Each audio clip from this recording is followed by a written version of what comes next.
Hey guys, welcome to the channel. Just a quick stream here, aftermath of the game yesterday, the preseason game that Chelsea lost on penalties, and we're gonna try to talk a little bit more about it and see what is happening in the world of transfer, and then we're gonna have to leave here as soon as we can.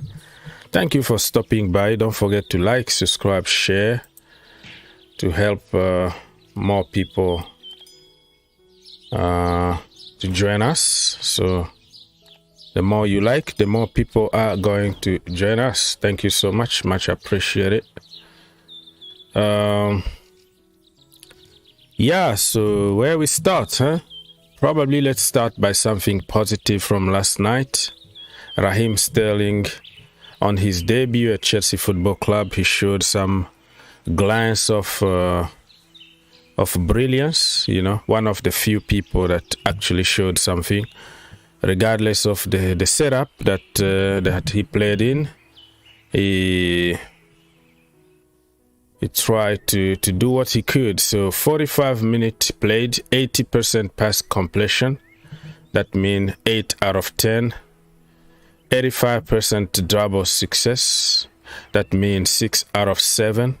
1 cross into the box, and of course nobody is gonna be at the end of the cross. That is a Chelsea thing. Everybody knows about it, so don't blame Sterling. He had one shot in general and 1 shot on target. Okay, didn't really pay off with a goal or anything, but he had a shot on target. He was fouled like 4 times because how tricky and quick he was. So Raheem Sterling had a very good debut. Unfortunately, we didn't win for Raheem Sterling, but that was a good debut for Mr. Sterling. That is a good one to start with, you know. So you have to start with something positive.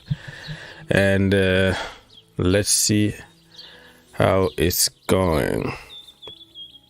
So Thomas Tuchel had an interview after the game, and he talked about the second half being very flat, no effort, no energy from the players, which is true because we got worse when we got into the second half, but everybody was thinking that the second half was going to be better because on paper we had better players, you know, Raheem Sterling, Mason Mount, you know, all the bunch. So we all thought that the second half was going to be better, but unfortunately the second half just brought us more problems, more issues instead of bringing solutions. So, but Raheem Sterling, I'm so happy with his debut. 45 minutes played, 80% pass completion, 85% dribble success. That means 6 out of 7. 1 cross into the box, 1 shot on target, and 4 fouls drawn. So it's very promising, Mr. Sterling here, and long may continue. We hope that he continue to do his trick, but he need to be helped around him. He need players who can also understand his calls or his runs, and also can understand his crosses and what he does. All that is going to take a little bit of time for people to start understanding the way he plays and make the right run. As I remember particularly that cross that he put in the box, where if somebody was in the far post, that was a goal 100%. You know, people like Giroud in the far post, people who can anticipate those kind of crosses. Ronaldo, far post, that is a goal. But our final third, we just like running all over the place like headless chicken and standing to each other's way all the time. So we don't understand calls. We don't make the right runs. But also when we make the right runs, and then the ball is not coming to you. You can make a run, but if the ball doesn't get to where you are at, and then it's going to be just a waste of time and energy. So we're still missing a little bit of that cutting edge when it comes to doing the right thing. Decision making the last minute in the final third, stuff like that. Little things that other teams already mastered, you know. Even the small teams already mastered, understanding better the runs and what to do. But us, we still doing the same thing. It looks like same old Chelsea, like we just picked in where we left off last season, like exactly copy paste of what happened. But also I have to remind you that was pre-season. It's for fitness, but also to try different things, to try to create some bond between players and understand each other. So do not really take it too seriously, but also it's not a joke. The end of the day, it's not a joke. It's a pre-season. You learn your trend. So if you don't show it, also it's not a good thing. That makes sense to anybody? So yes, we can't take it seriously, but also we can't take it as a joke too, because this team here that we played against is an MLS team. Everybody criticized the MLS as a farmers league or retirement league or whatever. But for an MLS team to give you hard time, the champions of the world like Chelsea, that is serious stuff here, okay? It's pre-season, everybody is heavy. I understand. I was the first to give those excuses, but at the end of the day, you say to yourself, listen, this is Chelsea Football Club we're talking about here. Champions of the world, champions of Europe like 2 seasons ago, and we shouldn't really giving excuses of lack of training or whatever, because we are in another level compared to the MLS teams. So completely understand the frustration from others, but don't take it to the next level of frustration. But also we have to get serious. We have to get serious, because this is becoming a joke right now. It's becoming a joke from Chelsea Football Club. Same old, because in pre-season you build a little bit of confidence, you know what I mean? You build that confidence, you score a lot of goals, you feel ready for the season, stuff like that. So, and conceding goals, conceding that penalty, I think the young Chalobah is going to learn from that penalty, because he got away with many of them last season. The same exact one. Penalties were not given in the Premier League, especially the one that he did against Newcastle United. Clear penalty. If that was against the Chelsea Football Club, everybody was going to cry and complain to the conspiracy theory because the referees don't like us, blah, blah, blah, blah. But when it comes to us, we start denying and finding some positive. Oh, I would take it. Oh, no, that wasn't a penalty. But listen, brother, there's nothing wrong by telling the truth, okay? I would take it, but that was a penalty, 100%.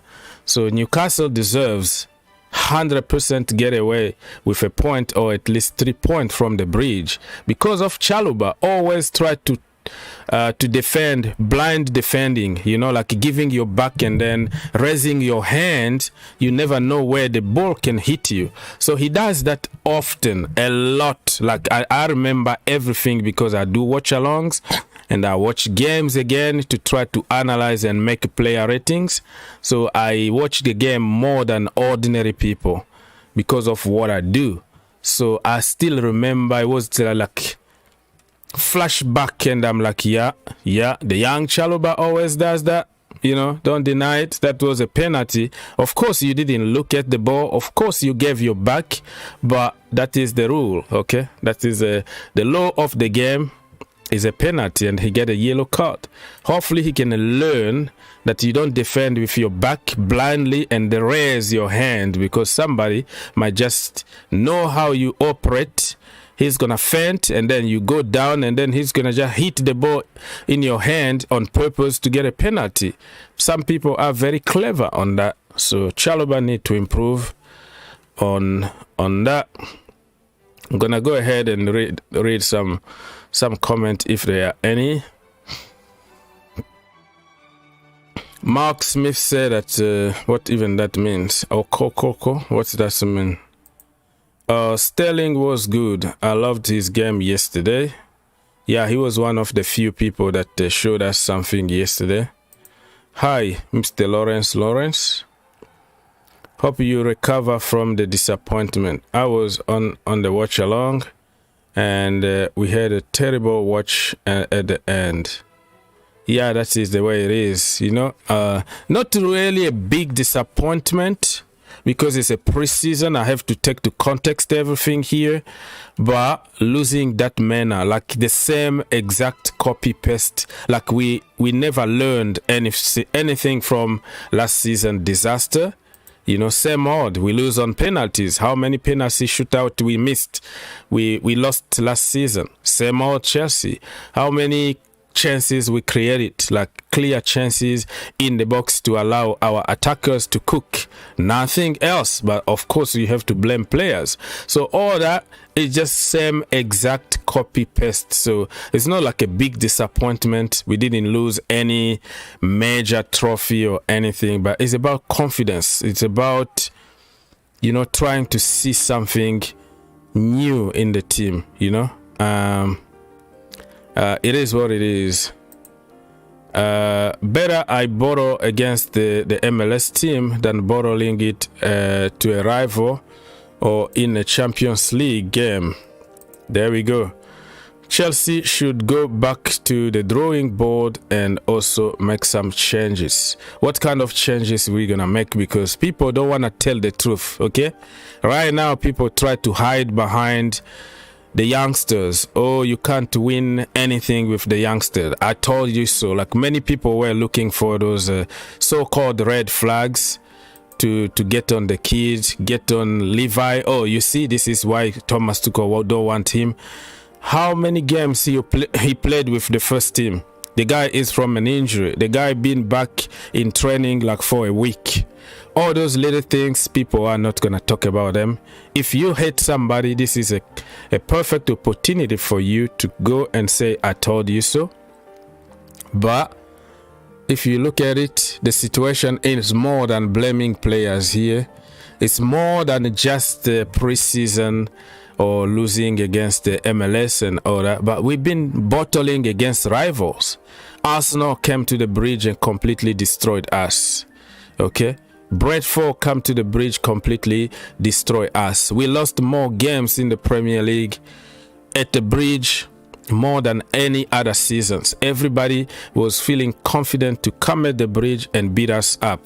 So there are a lot of situations. It's just the continuity of where we left off, and people need to pay attention to that and not try to, oh, it's just preseason. Oh, I would prefer just to lose against the MLS and then win against the opposition. How many of the opposition in the top 6 we beat last season? You tell me. So all that, you have to be careful. Of course, we have to, you know, balance things out. We have to be, you know, you have to take context into the consideration. But also, if you look, I would prefer, yeah, this is a good point, because I would prefer also to lose 10-0, trying something different, than doing the same old and losing, end up by losing at the end. If that makes sense? Like, you have nothing to lose. What do you have to lose with Charlotte FC? This is their first time in the MLS. Less than a year that team was created for the MLS. Okay? And then for 100+ years old Chelsea Football Club, champions of Europe, champions of the world, you come and you start giving excuses. It doesn't make any sense. I would prefer losing this game against Charlotte 10-0, trying different things and not continuing to do the same thing and expect different outcome and cry for the lack of quality, the lack of new signings. We have to buy the players that fit such and such. How about us fitting what we had, what we have in hand? Why can't we just try to get the best out of what we have in hand? Because getting what the manager wants is a process. It's gonna take time. It's gonna take few windows, probably 3-4 windows, to get everybody out and get new players in. So why can't we just come up with a plan to even try to get something out of what we got already, while we are waiting for those perfect players to come at Chelsea and save us and win everything, you know? So that is another question that we have to ask ourselves.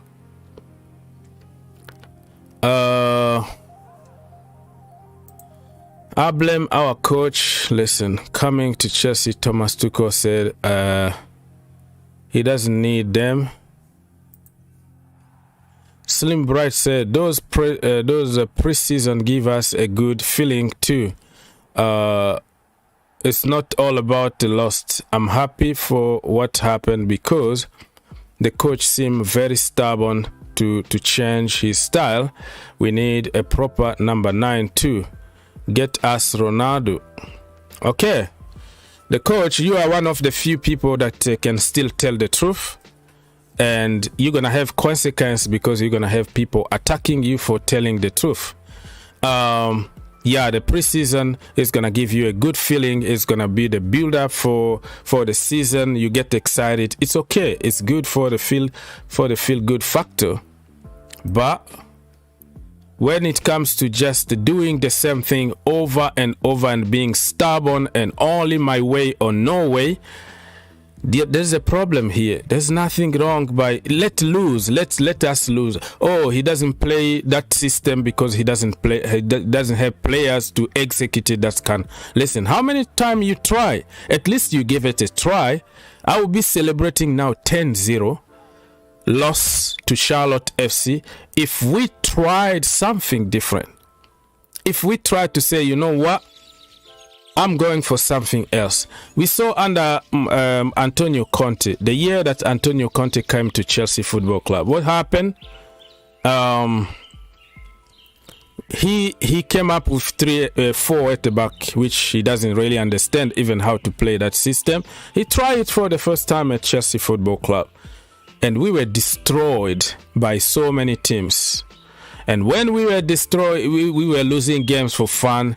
The last straw was against Arsenal.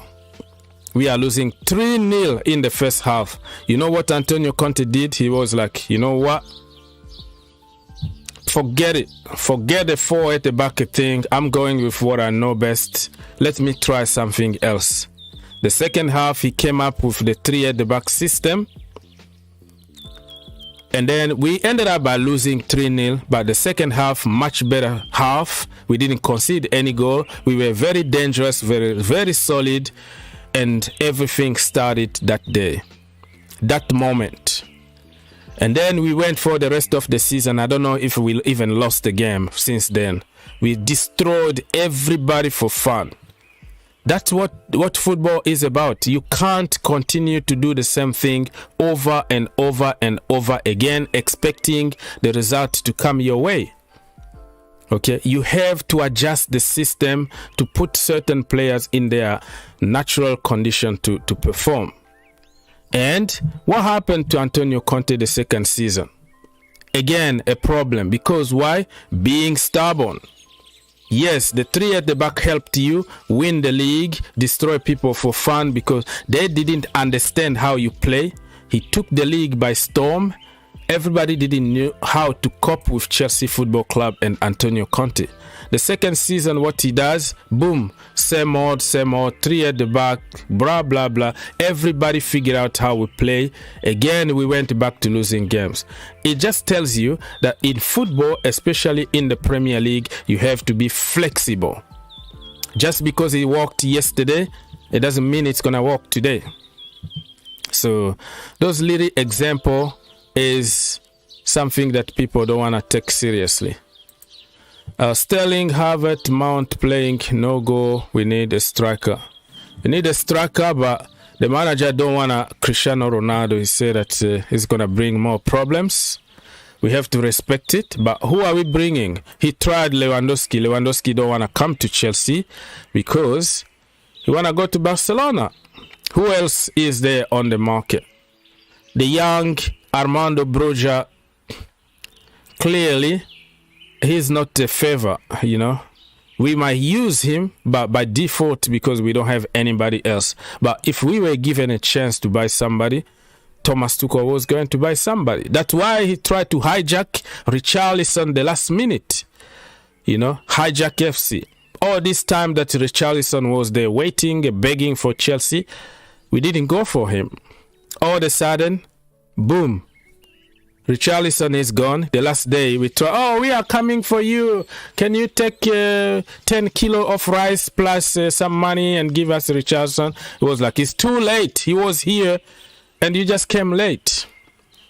So Armando Broja is going to be kept, but it's not out of choice. It's a default, just like a Chalobah and Sarr. Because we couldn't sign Malang Sarr, Jules Kounde, we had to keep Chalobah. But I hope that circumstance is going to help the young man get some playing time and help us, show us what he can do. If he can be given equal chance to fight for his place. What I mean by equal is not to learn from the bench and wait until Kai Havertz get an injury in order for you to play. It's rotation. Rotation when the team is good. Everybody is fit. That's where you try different things. Put a young man against a strong team in the Premier League. Give him run of games here and there. Everybody is going to be happy and healthy team.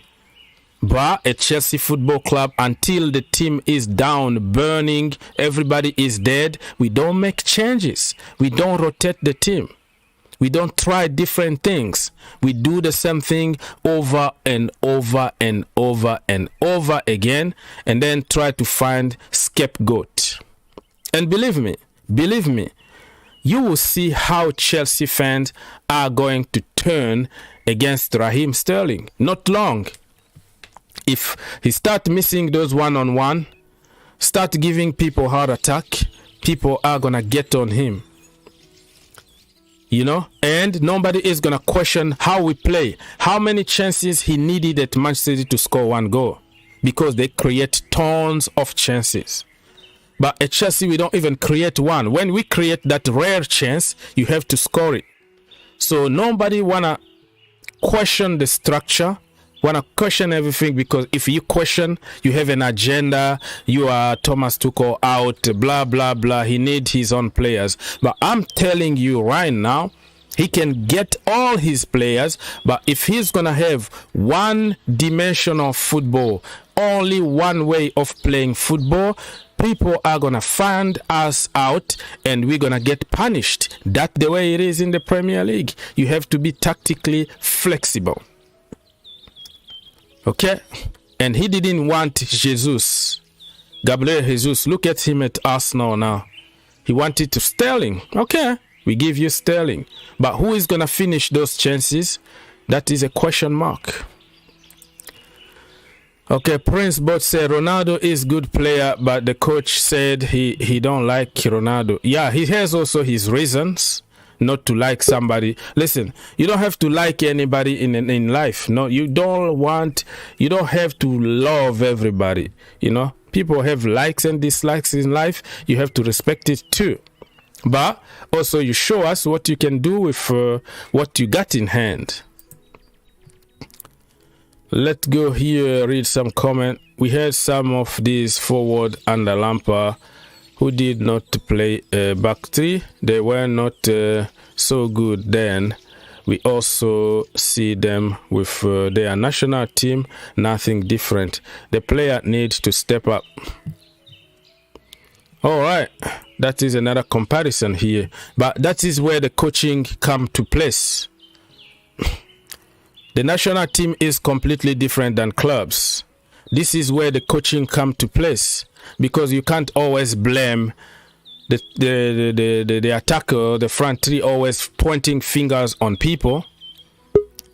You have also to show us your coaching side.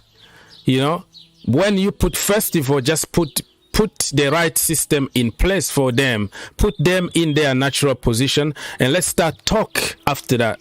Let's start blaming them. Give them the chance to fail or to succeed playing what they know what to do best. People will come up with BS of, oh, listen, if you have football players, everywhere you play, every system you have. Listen, that is on paper. That is on FIFA. It doesn't exist in the real life because you see the pitch from different angles depending on where you are on the pitch. Depending everywhere you are, you see the pitch differently. You shoot the ball differently from different angle.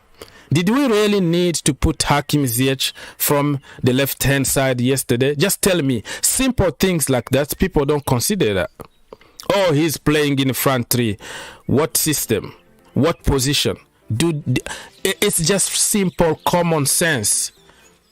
You are left-footed. You play from the right-hand side. You see the pitch from a different angle. Your shooting techniques is gonna be better than playing from the right-hand side. Do you really need to go to university to understand those common sense? Kalim Hassan-Adoi, he's a right-footed. Play him from the right-hand side. Is that even a problem? Why do we have to complicate every single thing?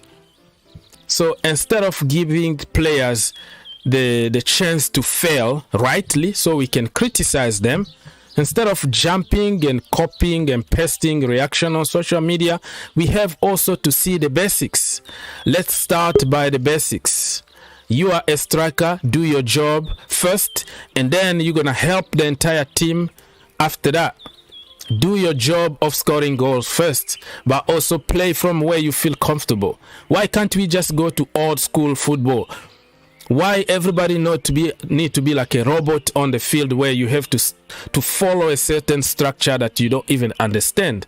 So this is another copy-paste kind of reaction online. But if you look at it, do we really need to defend 5 at the back against Charlotte FC? Can we just go and punish those small teams, beat them like seriously? Okay? Can we just do that? Like go there, punish them instead of us getting suffering because of wrong tactics? Just think about it. Beside the copy-paste reaction, people need to think outside the box. That team of Chelsea, the so-called Deadwood, you don't even have to coach them. Just put them in the right system, the right positions. Tell them go there and play your football. You will see how we beat teams for fun. But you put people like robot in certain system that they don't understand. I just gave you an example, very simple example. Do you have to go to university or have a coaching diploma to understand that you are a winger? Okay? You are left-footed. You play from the right-hand side. You are right-footed. Play from the left-hand side, and you're gonna see a different kind of angle that will allow you to score goals. Is that even something to discuss here? It's just simple common sense. Pastor Daniel said that Chelsea will regret not signing Ronaldo. Well, I don't know. Depend on how you see it. Same old Chelsea fans. Yeah, reaction in the Chelsea community is just copy-paste reaction.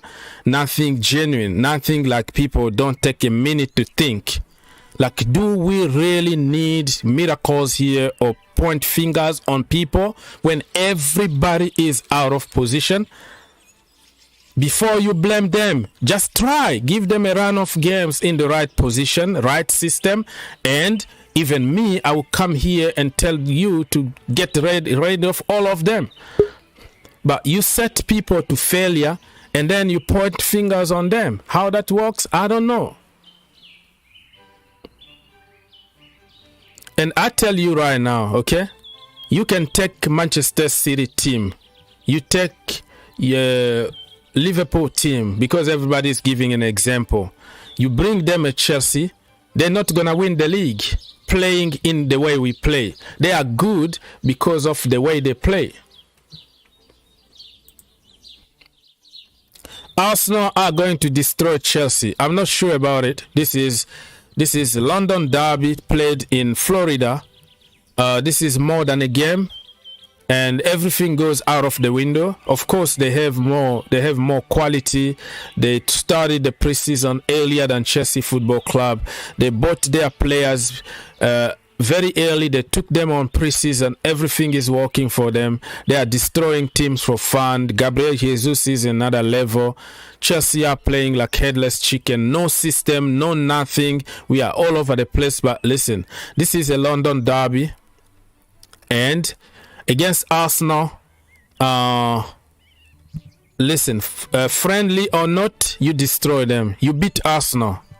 Okay, no excuses. You beat Arsenal. That's what we do. And you will see that game against Arsenal is going to be a completely different game, because we're not going to accept losing another game. I'm telling you right now, it's going to be a good game to watch, and we're going to win it. Chelsea are going to beat Arsenal. Believe me. Trust me. We're going to do it. This is another thing. This is another situation. It doesn't mean, anything, but we have to do it. Preseason for God's sake. Preseason, yeah, that's what I said before, but preseason is where everything started. Under Jose Mourinho, when we were struggling in the 17th position, we started the preseason losing like 4-0, 3-0 here and there. Everybody said it's a preseason. It has nothing to do with preseason. It has to do with where we left off freaking last season. This is exactly what we did. The system, we are talking about tactics and system here. If we lost 10-0, trying something different, something new, it's okay to lose when you try something, but don't be safe all the time and then tell me that this is a preseason. It has nothing to do with preseason. In preseason, fitness, but you also want to see a structure. You want to see that you are getting stuff slowly and surely, learning new things. We keep on doing the same thing. That is the frustration here. It's not about the result. You don't get it.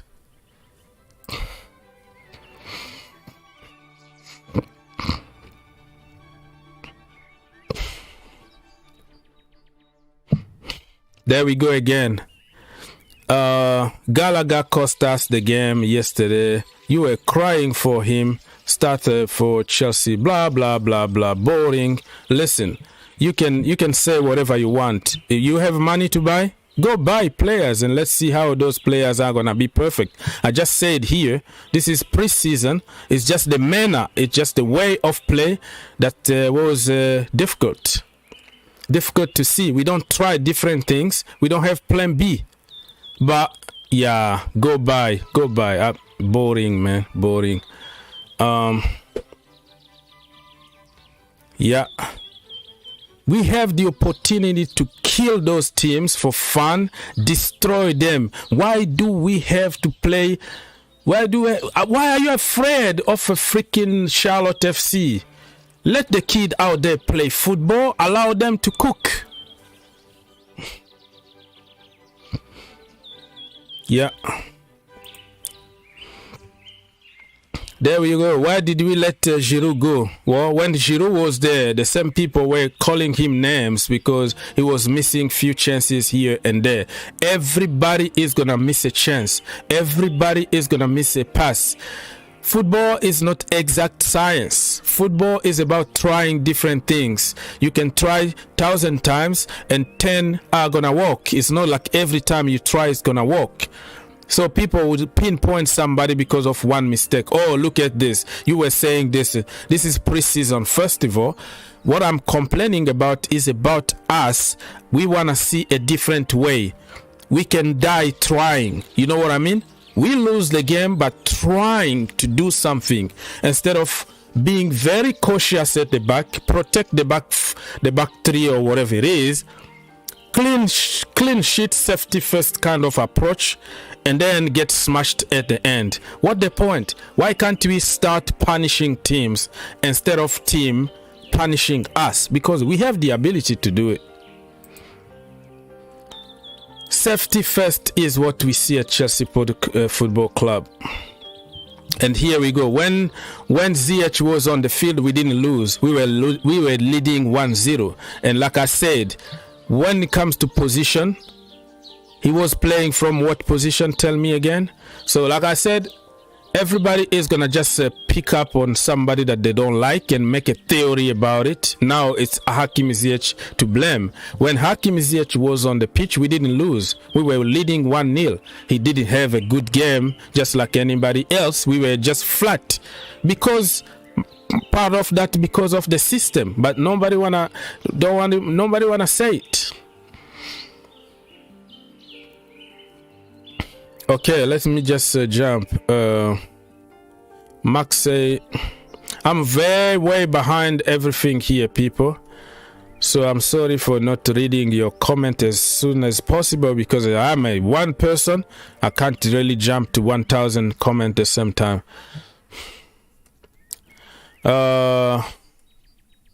Yeah. And this opened the door to all kind of theory. Now it's Ziyech. And I saw it last night.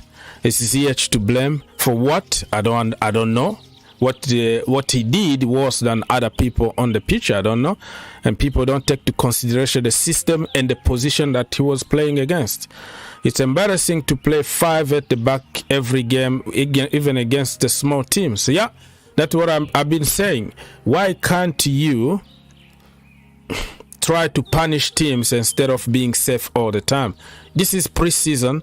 We need to try different things, and that is telling me that we are going with 3 at the back again for one more season.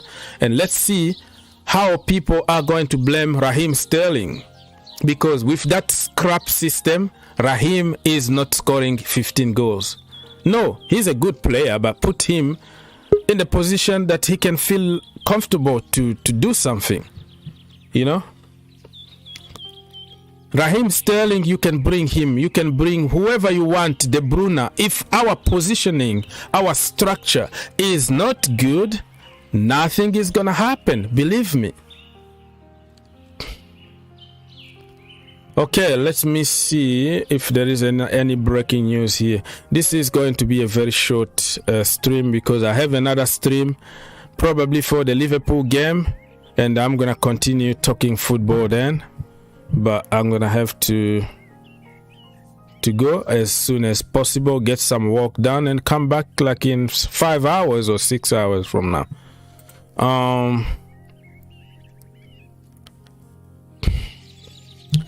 Let's go. Let me check on... Is there any breaking news from anybody online? For Chelsea fans, they're gonna ask you about Jules Kounde, and it's still the same. Chelsea pushing, Barcelona playing games, and told Jules Kounde not to accept anything. Waiting because today actually they're gonna activate the second package of their economical relief or whatever it's called. So that could be a game changer. So don't celebrate too quickly about Jules Kounde, because he doesn't. Chelsea are not his first destination. You know, he's not choosing Chelsea. He's gonna come to Chelsea by default. He say, "Okay, I'm still open," but still open. And Chelsea are like a second best. I don't really care if we are second best, but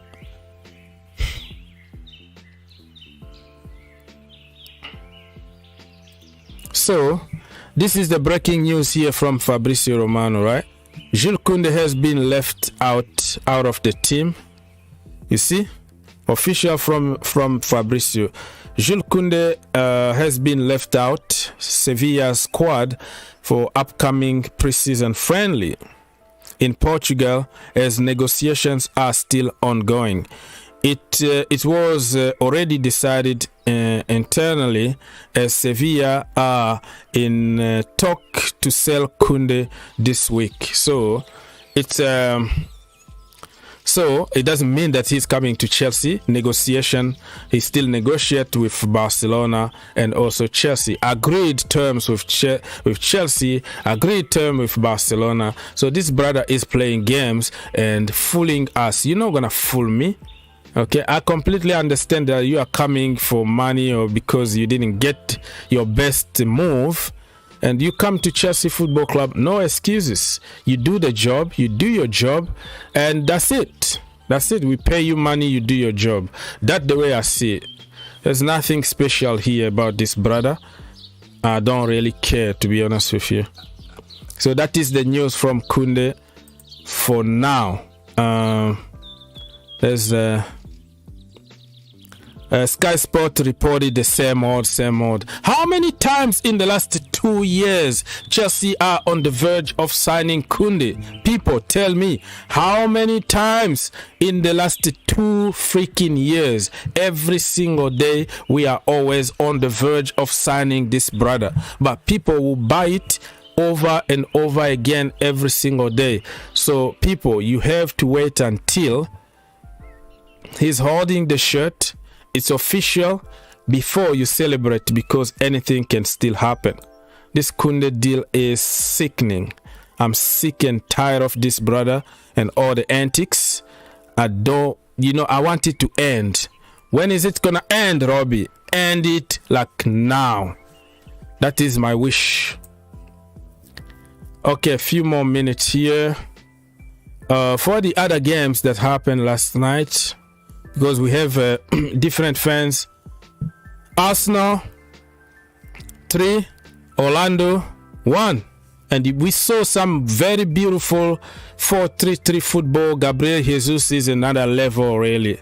Because why? Because of the system. If we bought Gabriel Jesus at Chelsea Football Club playing in that system, it was going to be a completely different Gabriel Jesus.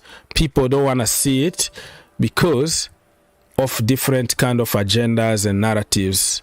So 3-1, and we're gonna meet them on Saturday or Sunday in your country, depending on your location. So it's gonna be between Saturday and Sunday. In my location, it's gonna be Saturday. In your location, it might be Sunday. So it's the same.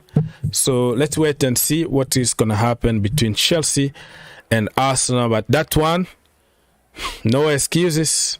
But we're going to blame players, of course. We're going to blame players for not performing. All of them are bad, but the same players that won the Champions League, and we call them world class.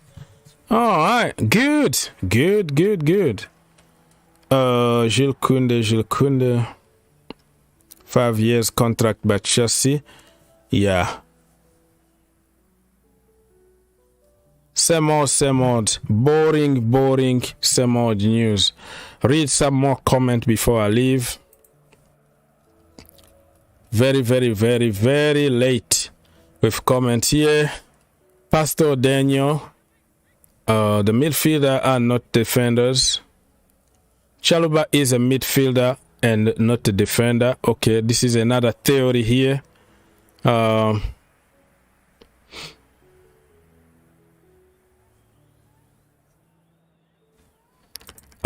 Brian, so we can get more deadwood in the team. I don't know even that. Yeah, like I say, a lot of I have some news on Ronaldo. Oh, so somebody is waiting in the chat. Sorry about that. Salut Mr. D-Max. Aujourd'hui c'est l'anniversaire de Erling Haaland. Yeah, Erling Haaland is like 22 years old today. So today is his birthday. So it looks like the boy been there for 100 years. But listen, he just been there for a few years. And he started when he was 16 years old. So it looks like he been in the business for a long time. But only 22 years old, Erling Haaland. Can you believe it?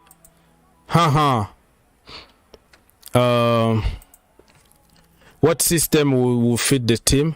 Yeah, there's nothing wrong by trying, though. I'm not telling you that the one specific system is gonna fit, but the system that we are playing now allows us to be defensively solid and sacrifice anybody else. Everybody knows about it. So I'm not telling you to play 4-3-3 or whatever. Just twist things around to see what works. Okay, I can't really recommend like one system, and that one system is going to help Chelsea. There's no solution in one way of playing football. We have to create some plans. Plan A, B, C. When A is not working, there's nothing wrong by doing something different. Did you hear Delete scored on debut? So what? I have nothing to do with Delete. He chose to go to whatever, Bayern Munich. That is an easy game for him to go and score goals and win trophies without even kicking a ball. So I don't care. Who cares about Delete when you have already Koulibaly? Okay, Koulibaly is better than Delete in my opinion. I don't care what anybody else says. So Mr. Laurenz say Thomas Tuchel message to the players before the match. He told them they should not score. Okay, instead of let us go and score 10, demolish them. Well, I don't think he told them not to score, but he put them in conditions not to score, pretty much setting them to failure. What do we have to lose against Charlotte FC of all people? MLS team, and they had a 16 years old coming off the bench. They played with a lot of youngsters because they are in the middle of the season. They didn't want to risk their first team. They wanted to keep their players in order to play the league because that game didn't mean anything. So we got destroyed by 16 years old and a very like a C team of Charlotte FC. That's how it is. Let me arrange something on the okay, where is it? Nobody really cares about the preseason result, but it looks like it's the same old crap. That is the frustration. Same old three at the back, blue. We're not shooting, we're not creating anything for our striker, and of course we're gonna blame them. Why can't we just change a little bit?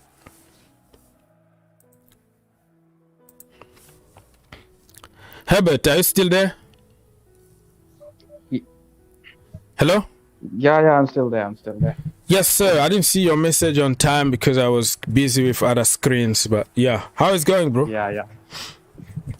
No, I was just talking to some Arsenal fans, I was just seeing this clip on, I think it was Football Daily, where they said, like, they bought Jesus, right? Yeah. I think it was Robbie from EFTV, and he was saying we need another forward, another goal-scoring forward, plus another central midfielder. So I get the central midfielder point. I think they are in for elements, which makes sense. But they're saying they need another goal-scoring forward. I mean, they just bought Gabriel Jesus. So what purpose did they buy Jesus for? Like, is he like a backup player? Is he like a system player who won't score goals? And he will do the same thing at Man City? The thinking behind that is like they have to have somebody taller, like the target man in front. Okay, he's a disgrace. Michael is a disgrace guy. He just left because it's a lot of background noise. So come back when you're ready. Yeah. I mean, he's bought, if you're spending that, I mean, I don't know how much they bought Jesus for. What was the price for Jesus? Like 40 million? I think 40 to 45, something like that, with plus add-ons. Yeah, around that price. Yeah. So if you're spending that kind of money, and Ronaldo scored like 18 goals last season for United. So I said to this Arsenal fan, like, he won't even score 60% of what Ronaldo scored. So that's like around 10 to 11 goals. So if you're spending 40 to 45 million on a forward, on a forward you need, because Aubameyang isn't there, and Lacazette, they sold Lacazette as well. So you're buying Jesus, who is supposed to be your solution for scoring goals. And if he's scoring 10 goals in 38 games, I mean, is that a good return? It's going to be a good one. I like Jesus. I mean... I also like, but I mean, if he's your goal scoring focal point, at least you should be expecting 15 goals. Yeah, they should expect something. I think he's going to score between 15 and 20 goals all competition next season. But Arsenal, according to their logic from AFTV, is that they still need another tall, powerful target man. They don't really consider Jesus as the target man. He's kind of false nine, kind of slash wingers from different positions. So that is the theory behind them wanting somebody. So but I don't think really, they... So they are not really buying any specialist for any position because they bought Zinchenko as well, and that he's not going to be playing left back. I don't think he's starting over Tierney. If Tierney is fit. And in the midfield also, like, how can he start in the midfield? Because their midfield is Partey, Xhaka and Smith Rowe. Or sometimes they play Odegaard. Odegaard also, yeah. Also, Lokonga, they have Lokonga also. Yeah, so they are buying, all these kind of versatile players, but they don't have any speciality. So that's what anyways, that's just Arsenal fans, they just they just any of the signings. Yeah, sometimes those videos about creating content is about looking for a reaction, really. Like, even if it doesn't make sense, but you have to create some kind of reaction and something to get on Arteta. It's just a business, a part of business. So sometimes they are acting and not really like meaning it, because if you look closely, some of the stuff that they complain is just for the show. It's just for the show. So yeah. So, anyways, I just wanted to say this news about Ronaldo. Like, what about him? Yeah, about him. Like, today there's reports coming out from his agent, not directly, but he must have put it out that he's willing to take a pay cut of 30% to join a Champions League club, and no one is willing to take him. And yesterday there were reports that his agent Jorge Mendes, I think that's his name, he was saying, like, the financial, whatever is like social following and everything will generate a lot of revenue. Basically, he's selling Ronaldo to other clubs, like as if the other team doesn't know like how much following he has. But his wages and everything are so high, like no one can afford it. So, yesterday some Sky Sports, I think, football expert or reporter said that he will likely to stay because there is no one in the market who can afford him. No big team with Champions League. Chelsea were the only team financially who could afford him, but again, Tuchel don't want him. So more and more, anything can change because I think the transfer window is also lengthier this season because of the World Cup. So he could still leave. It's not like that. But again, Martial is in decent form in preseason, and I'm not going to get delusional. I know what these players are. Preseason payload. Preseason. Those kind of, troll accounts which, have Martial, Sancho and Rashford and, put some captions like, it's scary times and all that kind of stuff. It's the preseason delusion. Martial, I like Martial. I think he has lots of good attributes, but can he score like 10 plus goals? I don't think so. The last time he scored was in 2014 under Van Gaal. Maybe the Dutch effect. The Dutch effect can play. Can play. So, look, with Ronaldo going, he's definitely taking out some goals. He scored 18 with McTominay, Fred and Bruno as a supply line. So, it could get good. And with De Jong, there is this news that Barca, you mentioned in your show that they are going to do their second lever or third lever, basically, to finance more signings. But they still want him to go because they can get lots of money by selling their future assets. Basically, they are selling their TV rights and their studio. So those are future assets, but they can't lower down the wage. How can you lower down the wage when you're buying players like Lewandowski on 50 million? So he still has to go, and we don't know when he'll come to United, so that looks to drag on. But the news is that Ronaldo is willing to take a 30% pay cut.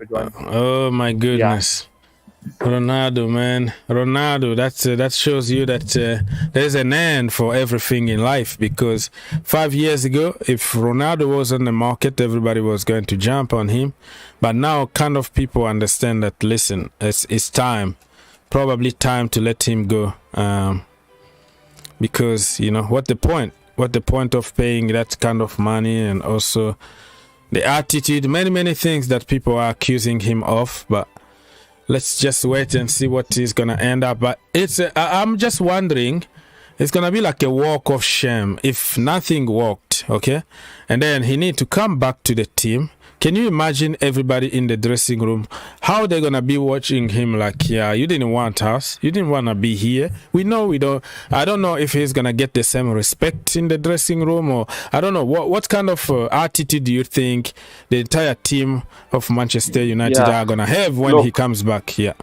Exactly. I think that's a good point, because now that these players are under Ten Hag and they're all saying, like, he demands discipline, he wants everyone to be on time, everyone has to eat at the same time, on the correct time, and he has changed the eating system as well. Like, everyone has to eat in the canteen, not at home, or whatever the chefs cook. So all these things are changing, and the team chemistry and obviously the tactics. If you see us play right now, we are not playing with traditional wing, fullbacks. We're not playing with overlapping fullbacks. We're playing with inverted fullbacks, actually. I mean, if you see Cancelo at City, like he becomes a midfielder kind of in the game, right? So that's what he's doing with Malaysia, actually. The last preseason and the couple of preseason games, like he's playing as a midfielder. So, changes like that, which will be affecting, your supply line. So we are not playing with overlapping fullbacks too much right now. So this is like a new system that the players have to involve. So, and Martial has scored 3 goals. I mean, imagine if you're coming to preseason, Ronaldo is starting the first game against, I think it is Brighton, and Martial has a good preseason. So I mean, it's going to create rift in the team dressing room. But like Ten Hag has said that he wants to play with him. He wants to he's looking forward to working with him and all those kind of generic stuff. But I don't think he's going to stay. I mean, look, I mentioned this today on who's gonna tell him? Who's gonna take him that you must want to go, but nobody wants you. That's the problem. This is very similar to like when he left us in 2009. And even at that time, he left us when we were winning Champions League and winning Premier Leagues. And even the next 2 years, we went into the Champions League final and lost out to Barca. So it's not like this is the first time. He left us when we were doing good. So imagine what he must be thinking when we are so, like, we don't even have Champions League. So it's not the first time. The problem with Ronaldo, it's not the problem with Ronaldo, it's with our fan base, is that they absolutely worship him. And I don't like that, because he's never loved United like that. He likes Sir Alex, and he loves his own personal legacy. I think we were having this discussion last week. Who would be good in the dressing room of Chelsea, like either Ronaldo or Messi. And I think someone mentioned that Messi is not about him, he's more about the team, and he's not going to say that I'm Messi, pass to me, and all that kind of stuff. But with Ronaldo, how it's going to be. That is him. He's going to make everything about himself. So I mean, so that's what he's doing, and I don't blame him. We are really bad. I mean, we can't even make we made the Europa League because of Brighton winning against West Ham on the last day. So I don't blame him. But again, if he goes, he goes. So then we would need. But if he goes, then we are okay. This is one more news. Like, we are very much in for Antony now.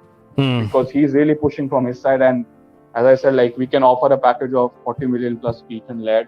I don't know if they'll consider it or not, but previously the deal was that, like, they didn't want to sell Antony at all. But now it looks like, United are in for him, especially if Ronaldo leaves. So in a way, it will be good. Again, it's not a like-for-like replacement at least, but it is bodies in the attacking options. Still, we will need another number 9. I mean, I'm not trusting Martial into a 38 Premier League game season. So so if you got Antony, that is a very good addition, and let's just wait and see. For me, the way I see it right now is like, even Man United are better than Chelsea. I'm not gonna even lie, we're getting good players, but if we continue to play the way we are playing at the moment, and nobody wanna say anything because that is criticizing and you don't touch the manager, and nobody want to tell the truth, but if we continue to play the way we are playing now, listen, we are in trouble. United, I don't even know when was the last time we beat United. We don't beat even them when we are in good form. So Premier League is a different animal. We got found out with the same system. We continue to do the same thing and blaming players. But it's going to be a very tough season, even if we get more players at Chelsea at the moment. But listen, man, it is what it is. Listen, Herbert, I am coming back in few hours because Liverpool are playing today. So I'm gonna be live for the watch along. I have to get some work done and come back. No problem. So I will have more time to talk to you. But thank you for helping, brother. Thank you as always. So Herbert is gone. Let me just read a few more comments and I will leave. I will be back today, people, tonight, whatever time it's going to be in your country. Liverpool are going to play against Leipzig. And I will be doing the watch along. And in the meantime, you know how we do things here. We watch the game and we talk football. Probably Kounde is going to be announced by then. Everybody is going to be happy. It's going to be a great show. Everybody happy. Who knows? So stay tuned. Put your notification on. And this is another news here that Benjamin Pavard been offered to Chelsea Football Club.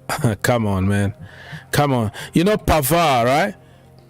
Pavard is one of the players that made their names in one goal only their entire career that made them legend forever.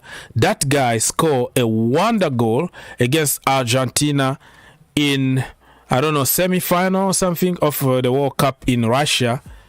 And what a goal, by the way. What a goal. It was the goal of the tournament. And everybody worshipped that guy in France like ever. After that, he's just a below average kind of defender. You don't even know what position he can play. Sometimes he can be like a center back, a full back. Sometimes I've seen him even in the midfield here and there. He's just a good player on his day.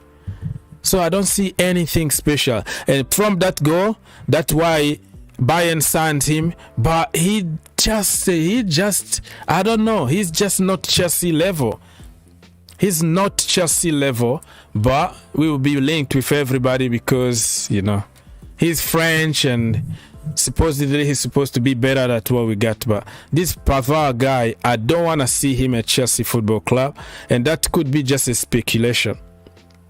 Just like people told us about Upamecano to Chelsea Football Club. They got a good player on the lead and they want to give us all their junks. No, I won't take Pavard even on free. That's how bad it is. Keep Pavard in your team. We don't need him at Chelsea Football Club. I know the guy from the French under 19 to the senior level, and I can assure you right now, the guy made his career out of one goal and one goal only in the World Cup against Argentina. That volley was something else from heaven. I don't know if he meant it, but for some reason it went at the back of the net, and wow. From there, in France, we call it La Pavard, which is like if you shoot the ball that angle, we call it La Pavard. Like we gave that kind of move the name of Pavard. But beside that, he's crap.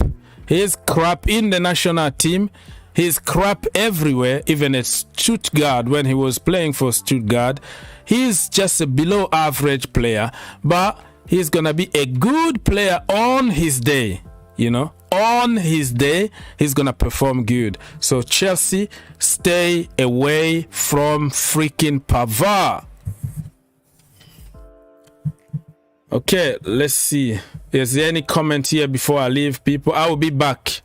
Hello, Brian. Nice to see you. Mr. Vasia. Pericles. What do you think of James' position as a midfielder or forward? As defender, he's not good. You're talking about Reece James as a defender, he's not good. Well, that is another theory, my brother. But listen, you are right. Everybody is entitled to making theories and narratives. As long as you don't insult anybody, it's all cool. But I think James is more balanced. He's more balanced than Trent. Okay, so if you call him like he's a bad defender, I don't know what game you watch. Probably we don't watch the same game. And also you can watch the same game, but you have different interpretation of the game. Okay, you might just care about passing, okay, having assist or scoring goals. I might care more about the structure of the team, the build up. So we don't see football the same way, but calling Reece James as a bad defender is so unfair for me. And you want to play him as a striker or as a midfielder, whatever. We tried to play him different positions, different times, but He looks like he's more comfortable from that wing back position, where he can be allowed to put some very good crosses at the end. You know, he was going to be like our top assist if the front three can walk properly the way they're supposed to walk. If Olivier Giroud was in the box, okay? Didier Drogba, Diego Costa, somebody who can head the ball, somebody who can anticipate and score those goals, I think he was going to be in another level. But when you put everything in the box in the right dangerous area and nobody's there, and then you don't get assist, and people are going to criticize you as if you were the problem. But I don't think James is a problem. I know back in the day in the academy, he used to be like a striker, but now I think he settled a little bit in a different position. But in the midfield, really now, we are packed in that department. I don't think we need him in the midfield. In the attack, I don't think he's going to impact the team the way he's impacting from that right-hand side. I don't know. That is just my opinion.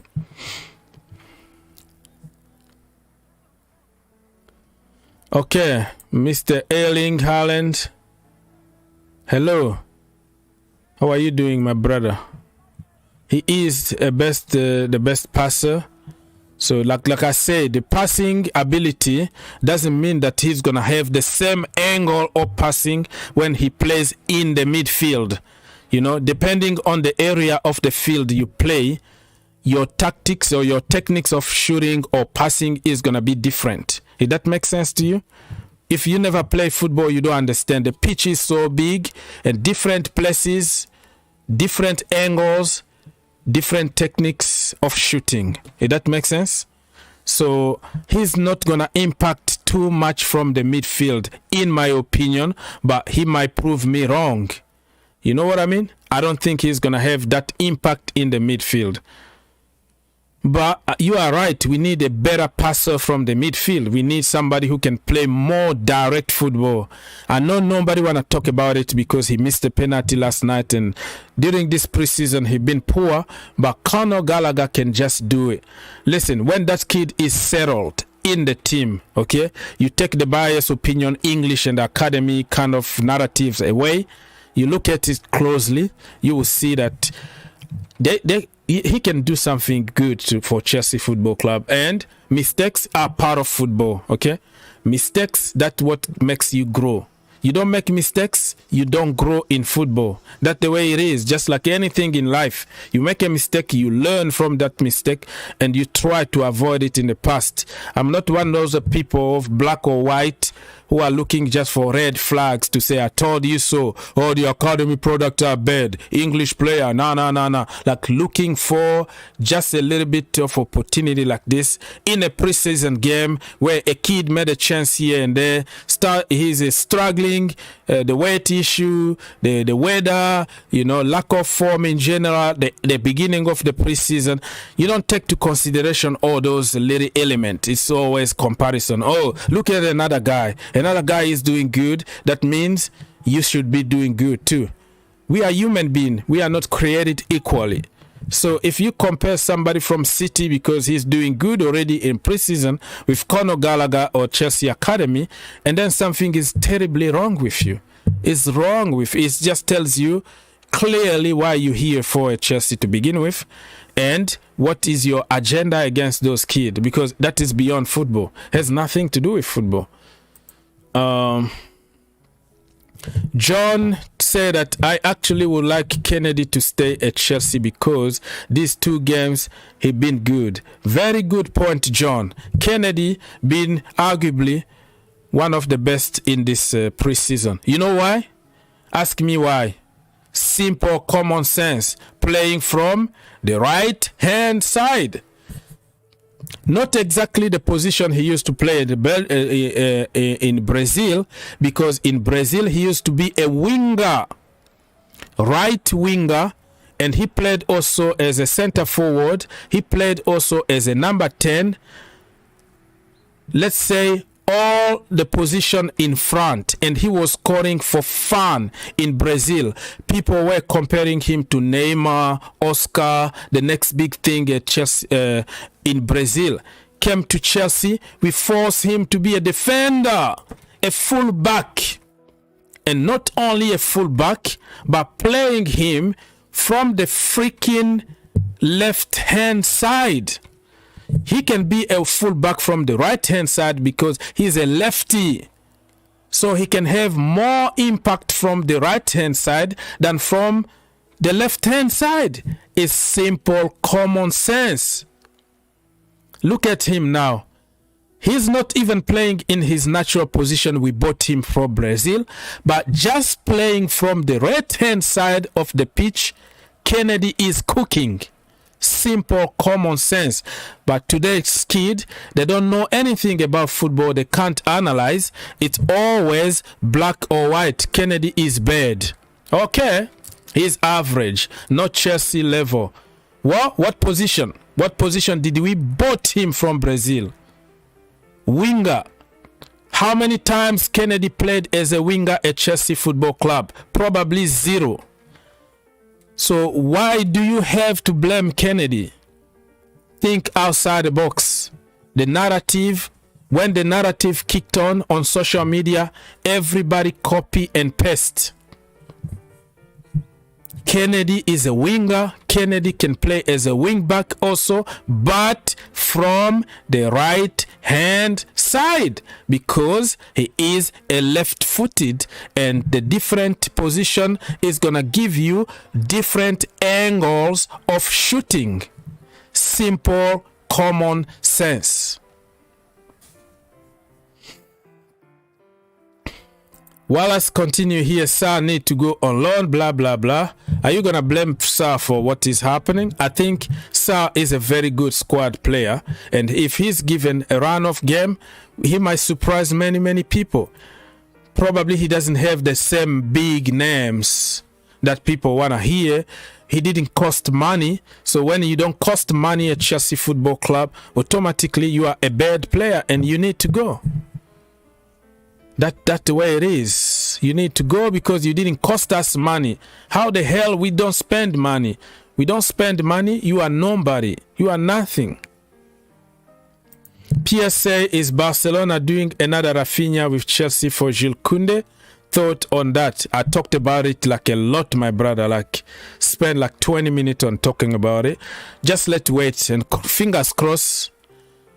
But today, if they activate that package, Barcelona activate that package, that financial package today, it could be a different story. Because let's be honest, Kounde choice number 1 is Barcelona, just like Rafinha. But he keeps his door open. Okay, I can also go to Chelsea, but I'm not sure. But Barcelona, my team and all that. So he will come to Chelsea if Barcelona don't act now. And I don't want to see him come to Chelsea and kissing the freaking badge. Okay? It means nothing in football. It's just BS PR. You just do your job. Okay? Even if you don't like the team, you just do your job. We're going to keep a professional relationship if that brother signed for Chelsea Football Club. Chelsea Blues, let's go. I think Chelsea has many good defenders. Azpilicueta, Silva, Chalobah, Koulibaly, Kounde, Sarr, Miazga. That's funny. You are putting Miazga on this. Miazga never played any official game for Chelsea Football Club. He played like in pre-seasons here and there and then get loaned out somewhere. But yeah, he's done. He's not going to make it at Chelsea Football Club. He's done. Reece James can do good as a right wing back or as a number 7 position. Okay, that is your opinion. We have to respect it. What do you think about Sterling? Sterling had a hell of a game yesterday. That's what I think about him. But if we don't create people around him to help Sterling, and then we're going to start blaming him and pointing fingers. But everybody else need to work. The system also needs to allow them to play football.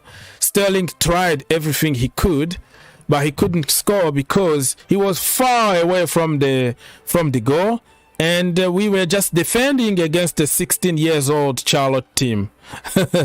We were defending, defense first. Okay, clean sheet first. How the hell these teams of Charlotte are just the team that we can just punish them? Okay, just destroy them, man. Score 7, 8 goals. I don't care if it's preseason. This is Charlotte FC, bro. 1 year old team in the MLS, and we are champions of the world. Do we have really to play 5 freaking defenders at the back? Or we can just say, you know what, guys, 4-3-3, go out there, do your thing, destroy me those kids, and let's see. You just allow them to play football.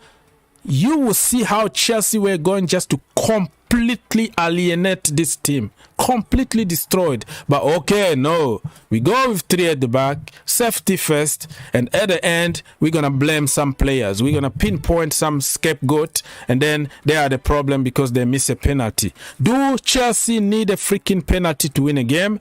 No. Because why? Because we are so good to cook and kill teams. We are good. Just allow people to play football. Okay, people, I'm gonna go because I have another show that's coming. I don't know if I'm gonna make it anymore because I need to finish my work before even I start doing something else, because I have to make money. At the end of the day, I have to work for money, you know.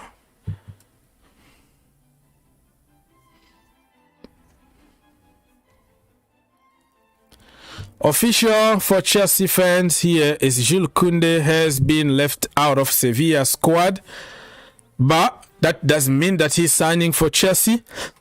It could be he's signing for Barcelona. Nobody knows. So don't start celebrating now, because you never know.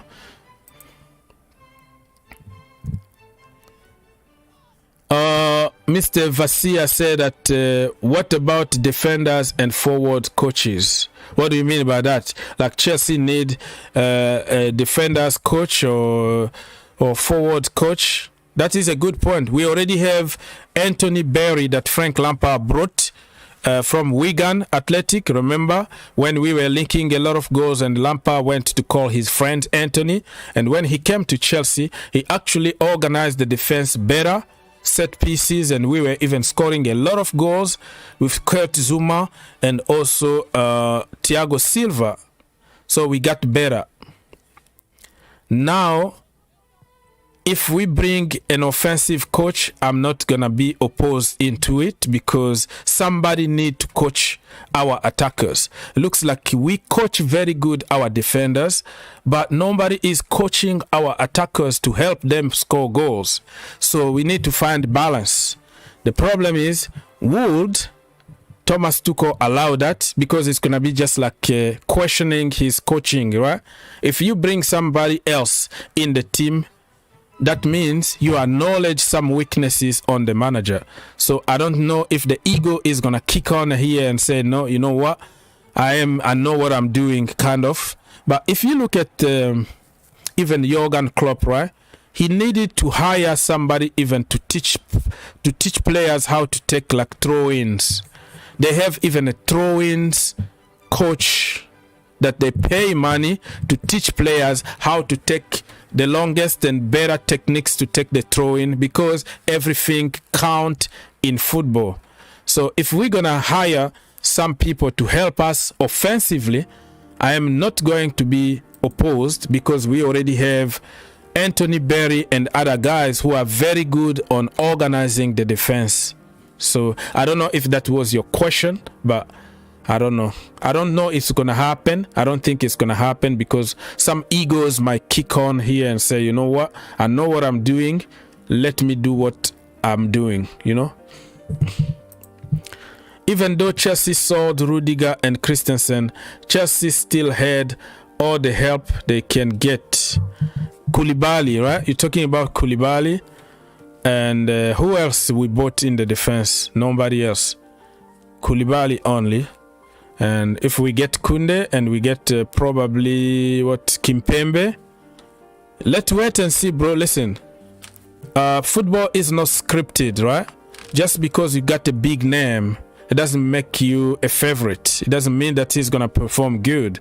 You have to actually see it on the pitch. Rudiger is Rudiger, and he was proven in the Premier League for 18 months. Now it's up to Koulibaly or anybody that will join Chelsea to show us that they can do it. So I'm not gonna just get carried away by buying players, but let's just wait and see. That's the best approach you can have in the Premier League.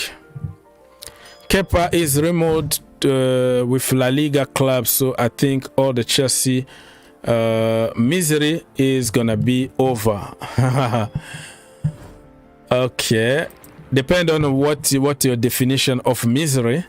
If Kepa leaves, do you think that everything is gonna be solved at Chelsea Football Club? I don't think so. Do you think that Kepa is the only problem at Chelsea Football Club? I don't think so. So yeah, but thank you for your comment though. Wow, so many comments. I wanted to leave, but I have like ton of comments, and I'm keep going and going. But I think Bettinelli would suit backup goalkeeper because he has experience. Well, Bettinelli is another case. I don't really believe that he's a good goalkeeper because he doesn't fight for the number 2 spot, and couple times that he been on goal for Chelsea Football Club, he been like very suspect. He's not commanding the box and was conceded like some stupid goals without diving or anything. So yeah, I'm not too sure about that guy. That's why I heard that Chelsea are looking actually a number 2 to Edouard Mendy if Kepa leaves.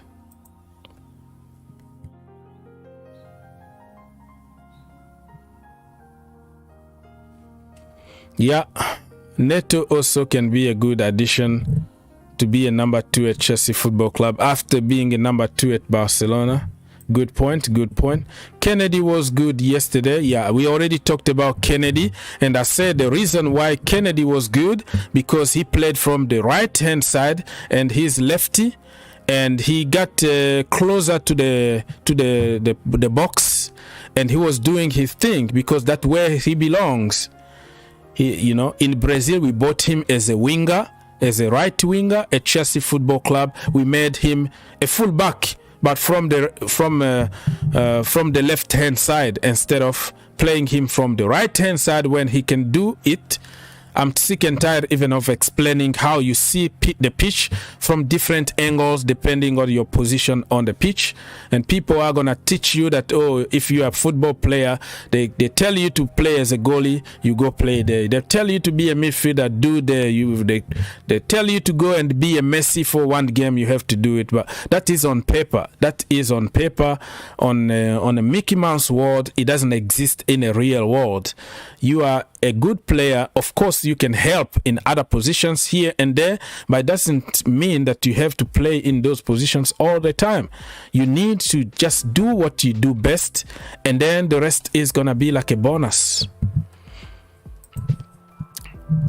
How did you write? Oh man, I talked about Raheem Sterling so many times. I'm sick and tired. I have to go. Raheem Sterling was good, very, very good in my opinion. Very good debut for Raheem Sterling. What is the reason you are using player in wrong position, and why Tuchel continue doing this? Yeah, you ask him. I don't know. Maybe to make a point. Like, I didn't get the point. Hakim Ziyech is on the pitch. Callum Hassan under the pitch. Why did you switch them positions? For what reason? I don't understand that. Simple common sense. Play Hakim Ziyech from where he can impact the pitch from the right hand side. He's gonna do better. Callum Hassan does good from the left wing position. Simple as that. He switched them on top of playing the wrong system with inverted wingers, and he switched them again. Double mistake. But of course you're gonna blame them because apparently they are dog crap. Oh my goodness me. Football today is becoming like TikTok, where people don't watch and analyze the game anymore. It's about TikTok 15 seconds. Who was good? who was bad, who scored, who made an assist, instead of analyzing properly the game. So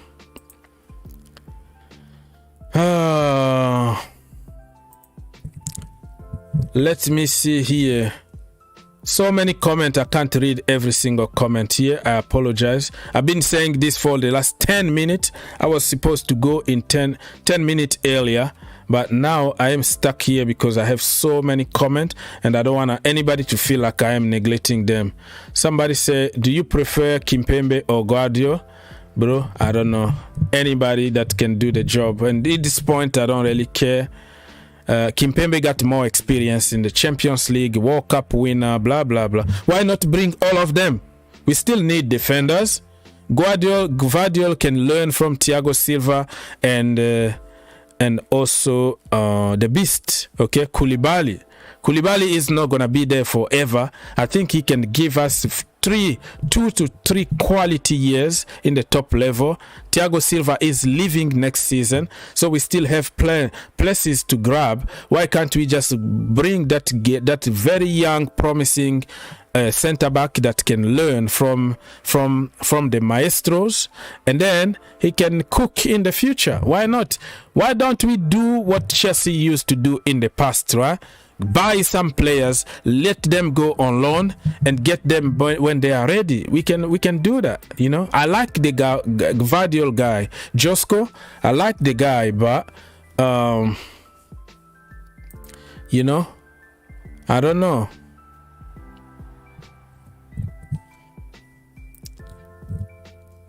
I thought I was the first person to get tired of Thomas Tuchel. Don't get me wrong, I am not asking for Thomas Tuchel to go here or I'm tired of him.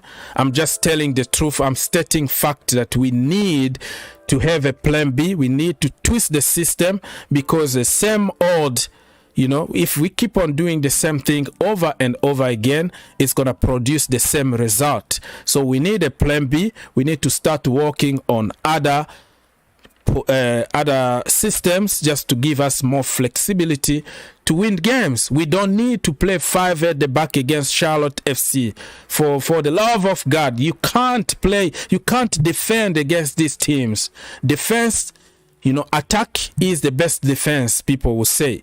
If you score a few goals, you're going to discourage your opponent. That is the best defense you can have, is to attack and score goals.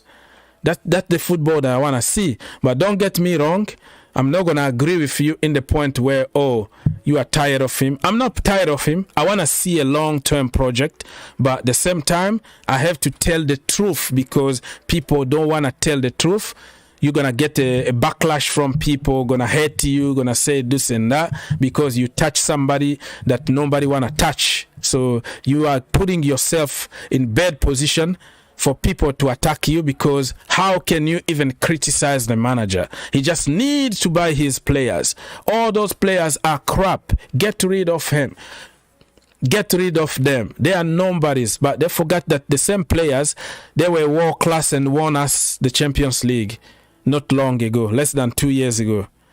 So people will switch and flip-flop depending on the narrative, the trending narrative. In that point, you have just to agree with them, worship the players that you like, and put a lot of hate on somebody that you don't like. Worship the manager because he won you the Champions League, and you are not allowed to criticize or say anything. That's the way it is in this business. So somebody need to do it. Somebody need to tell the truth regardless of the consequences he's going to get. And I'm ready to do that. I'm not asking in any way of shape for Thomas Tuchel to be sacked or whatever. But there is nothing wrong by you having a plan B. That's what I'm asking for. Okay. Need coaching, the young guy, but poor judgment. See.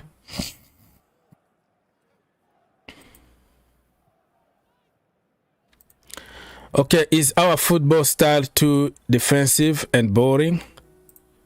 You have your own answer. Just ask yourself, watch games again and answer to that question. You don't have to ask me. tired of him playing these players in wrong positions. That is your opinion. People, listen, I've been here for almost 2 hours. I have to go finish work and come back at some point tonight. Thank you so much for helping. On your way out, please don't forget to like, subscribe, share on the good stuff, you know. It doesn't hurt you. It doesn't hurt anybody. Just one click away and you are all set. I'll be back at some point today. And God bless you. Have a great day.